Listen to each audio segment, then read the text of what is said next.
All right, next portfolio that's up is Jason Steffler. I think is how you say his name. So Jason, um, or Malice, modeling slash preferring a studio job over freelance.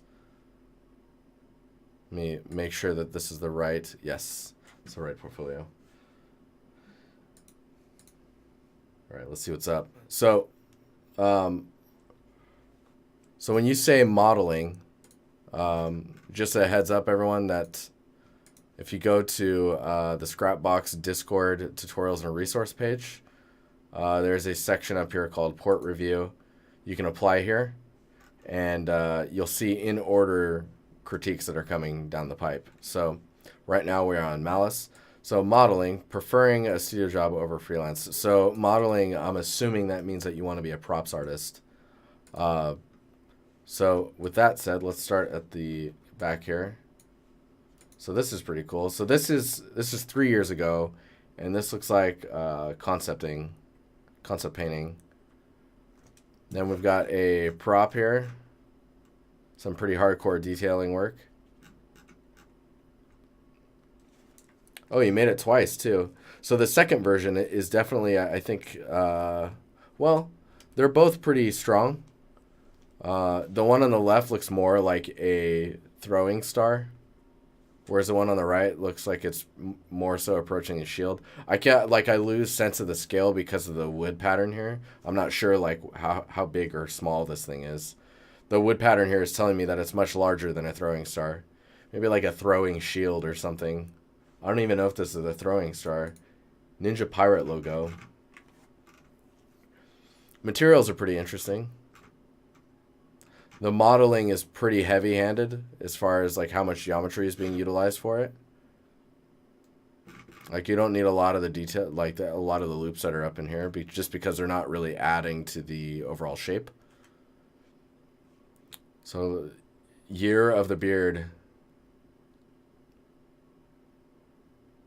Your beard's your friend for life, dude. I love it. So this is pretty cool. I like it. I'm like terrible at 2D, but I like the overall look of this. It's pretty cool. So this is really interesting. Pumpkin bot. So I think the idea is really cool and interesting. It looks like a lot of the design. Let's see if we can find the. There's a lot of images in here of it. This design is very StarCraft 2 esque.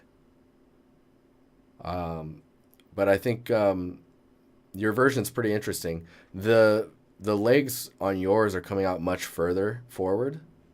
I think there's actually an extra. There could be an extra part to the leg, which is actually making it come further out than it should. I think where this is falling the most right now is in how it's modeled, followed by how it's textured. So like it's hard to tell what these lines are, how that's textured in, what the surface is. I'm guessing it's like a metal that's painted and then scratched, but they vary like image to image. So like this one is a different version from this one, right? So you have like a worn version. I'm not sure why there's two different ones. The eyes are pretty interesting. I like those. So the side view is pretty strong. Dude, it's so funny because like the arms disappear when you do the side view. It's interesting. I feel like you could go with a lot more geometry when it comes to like selling these shapes. Unless of course you're going for like the harder faceted edges on the eyes. This image right here is probably the strongest one just because the lighting is so much more engaging and the shadows are really helping separate the pieces and parts. As well as like getting these little inset pieces, and I feel like the bevels could be wider, and maybe like it would be interesting if these were more like ballooned, kind of like you imagine like a stylized pumpkin. And it's a shame that like in the way that you've built this that we don't have like an animated like pumpkin sitting there and then expanding out and then getting really defensive looking. It looks like you're still learning and understanding how geometry, how to model stuff, I guess is what I'm trying to say.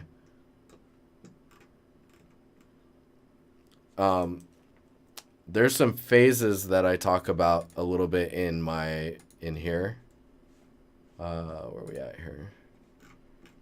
So there's a getting started section, and there's like phase 1 in its likeness, phase 2, let's get technical, phase 3, going real time.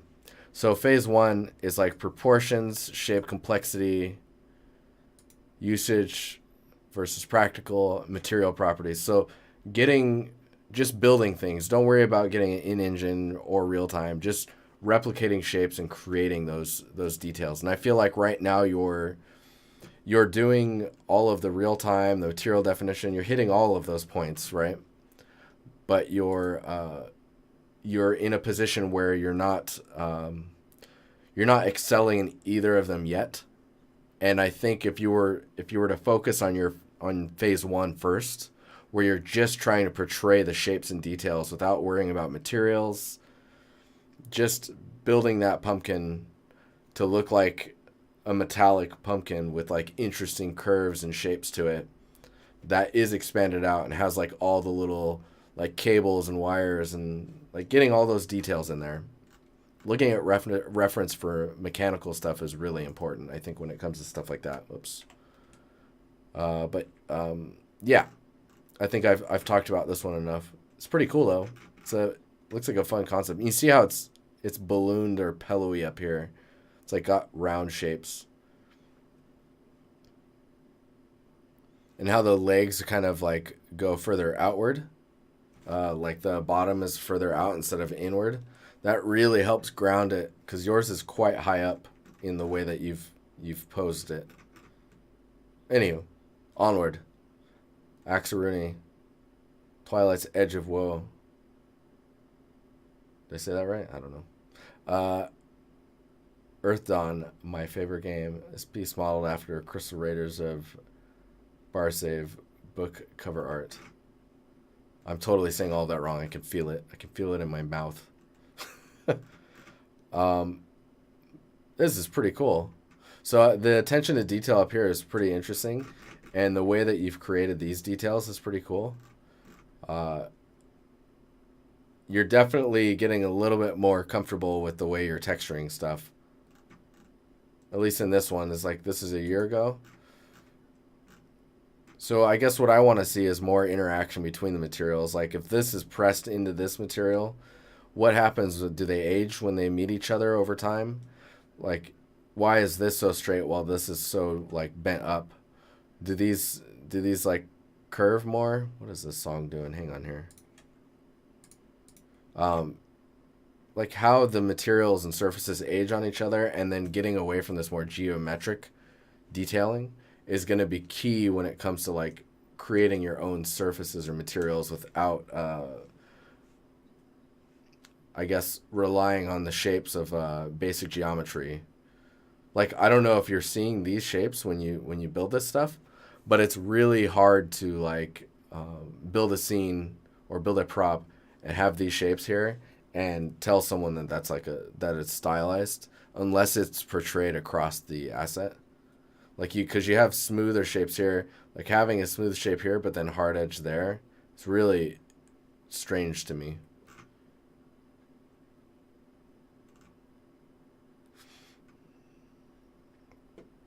It's a cool prop though, and the way you've executed it is pretty interesting. I love this area here.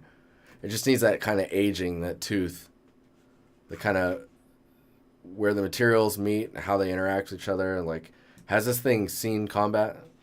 It looks like it has with these scratches. Like, these scratches should go through the rest of the metal, right?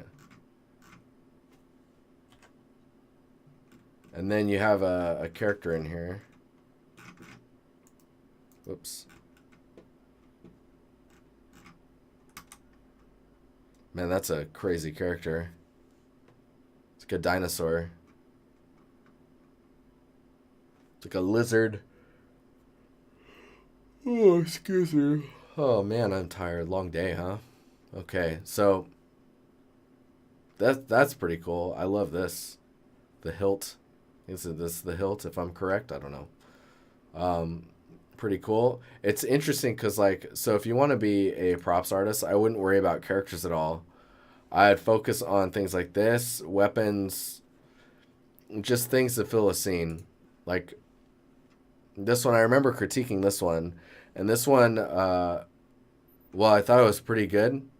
It needs that extra layer of details, the smaller stuff that's in there. Like, you went away from the concept quite a bit in a lot of areas, and I'm not sure if it was because of time or because you weren't sure you could make those shapes.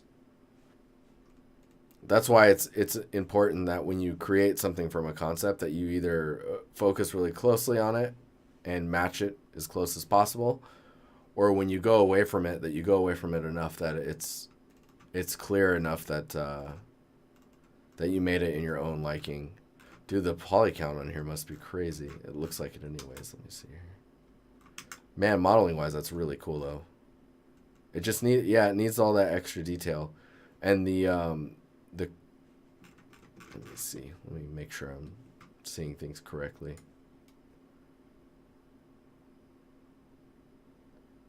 Yeah, there's a lot of surfaces where like it doesn't feel awkward in the concept, but it feels awkward in 3D, and I think it's just because like scale wise it's just slightly off. What is going on, man? This music's getting weird. I know you guys can't hear the music, but it's bugging me. Give me a second here. It gets Photoshop up so I can just talk about those details a little bit.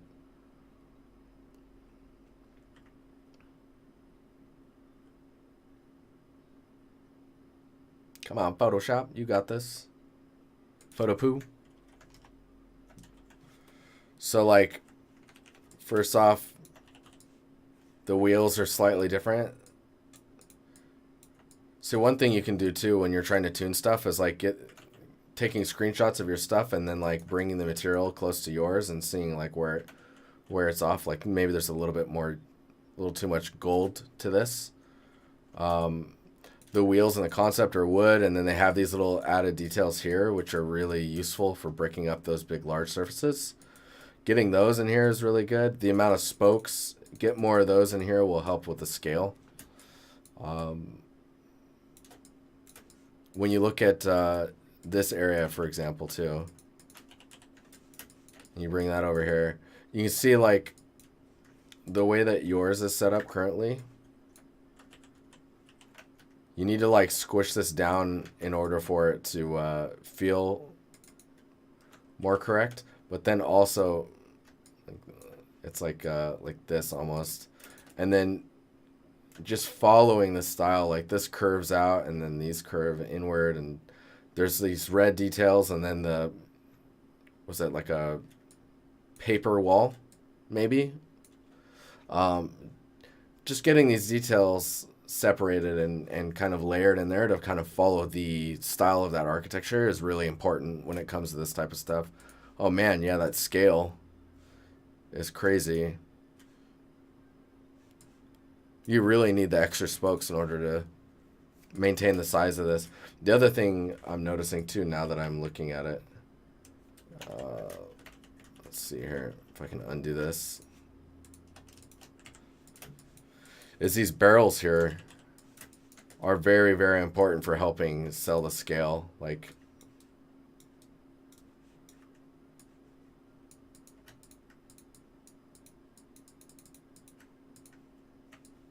just adding those barrels in there, like look what that does to the scale of your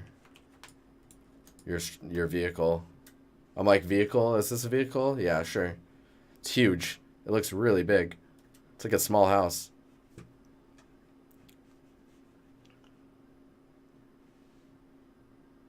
But yeah, hopefully that information's helpful.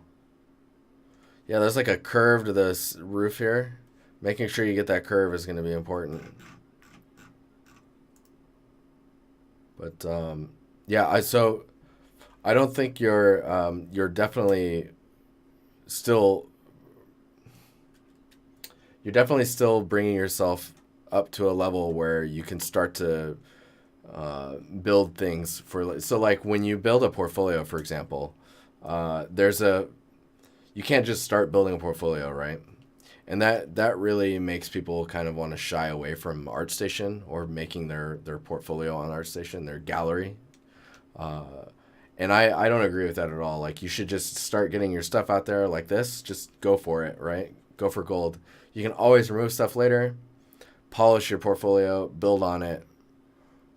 But like what I'm seeing here right now is you're learning how to express your creativity through 3D still, and how to create those shapes and details. Uh, the strongest thing in here, I think, right now is this axe, followed closely by this the carriage, mainly because the carriage isn't showing your it's showing your lack of understanding of technical replication of shapes currently. And I'm almost like looking at these details. I'm pretty confident that you can do this stuff if you set your mind to it.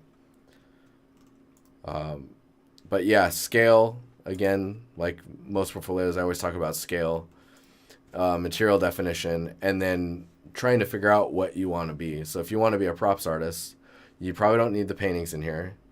If you pay for Pro, you can have a blog. You can put those in the blog. If you don't have Pro, you could use like WordPress or something like that, or Tumblr. Put the stuff that you're having fun with in there, and then put the stuff in here that you feel like portrays the direction that you want people to see you in. So if you want to be a props artist, no characters, weapons are fine, vehicle type things or things like this.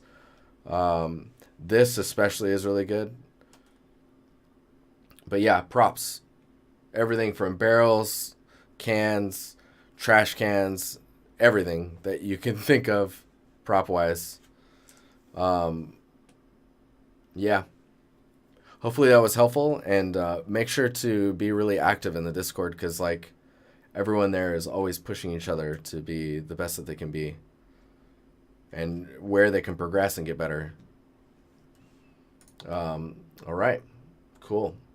I will be back. I'm going to get on to the Discord critiques now. And yeah, I'll see you guys in a little bit.